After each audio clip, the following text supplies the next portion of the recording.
மெய்யழகன் படத்துலேருந்து எந்த ஒரு அப்டேட்டுமே வராமல் இருந்துச்சு அப்படின்னு நம்ம நினச்சோம். ஆனால் திடீர்னு பார்த்தீங்கன்னா எதிர்பாராதரமாக ஒரு ஸ்டில்ஸ் எல்லாம் நிறைய விட்டுருக்காங்க. அது நீங்களே பாருங்கள்.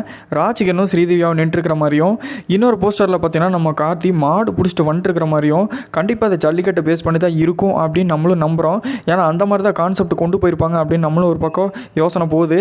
அப்போ இது ஒன்று பார்த்தீங்கன்னா ஒரு கல்யாண மண்டபம் நினைக்கிறேன். கல்யாண மண்டபத்தில் பார்த்தீங்கன்னா இளவரசு, ராஜ்கிரண், அதுக்கப்புறம் அரவிந்த்சாமி, கார்த்தி இந்த மாதிரி இருக்கிற மாதிரி ஒரு ஸ்டில்ஸு. அதுக்கப்புறம் பார்த்தீங்கன்னா அரவிந்த்சாமி, கார்த்தி இந்த 2 பேர் இருக்கிற மாதிரியும் ஒரு ஸ்டில்ஸ் ஒன்று விட்டுருக்குறாங்க. நிறையா ஸ்டில்ஸ் இந்த மாதிரி நிறைய விட்டுருக்குறாங்க. ஆச்சரியமாக இருக்குது. ஒருவேளை இந்த கான்செப்ட் வந்து கடைக்குட்டி சிங்கமாக இருக்குமோ, விருமனாக இருக்குமோ, இல்லை வந்து எது இப்போ ஒரு படம் வந்துச்சு கொம்பன், இதுக்கு முன்னாடி கொம்பன் படம் வந்துச்சோ அந்த மாதிரி இருக்குமோ அப்படின்னு சொல்லிட்டு நிறைய நம்மளை குழப்புற மாதிரி ஸ்டில்ஸ் எல்லாம் உள்ளே இருக்குது. அண்ட் கண்டிப்பாக நம்மளுக்கு எல்லாத்தோட ஒன்று வேணால் கிளாரிட்டியாக புரியுது. இது ஒரு கிராமத்து சப்ஜெக்ட் அப்படின்னு வேணால் நல்லா தெளிவாக தெரியுது. ஏன்னா பார்க்கும்போதே தெரியுது இந்த மாதிரி ஒரு அரவிந்த் சாமியோட லுக் ஆகட்டும், கார்த்தியோட லுக் ஆகட்டும், ஸ்ரீதேவியோட லுக் ஆகட்டும், இந்த மாதிரி. அண்ட் கண்டிப்பாக ஒரு வெறித்தனமாக தான் இருக்கும் இந்த படம் அப்படின்னு சொல்லிட்டு நம்மளும் நம்புகிறோம்.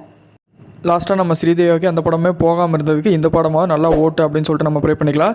சரி, நீங்கள் எத்தனை பேர் அந்த படத்துக்கு ஈகலாக வெயிட் பண்ணுறீங்க அப்படிங்கிறத மறக்காமல் கமெண்ட்டில் சொல்லுங்கள். லைக் பண்ணுங்கள், ஷேர் பண்ணுங்கள், நம்ம சேனல் மறக்காமல் சப்ஸ்கிரைப் பண்ணிவிடுங்க.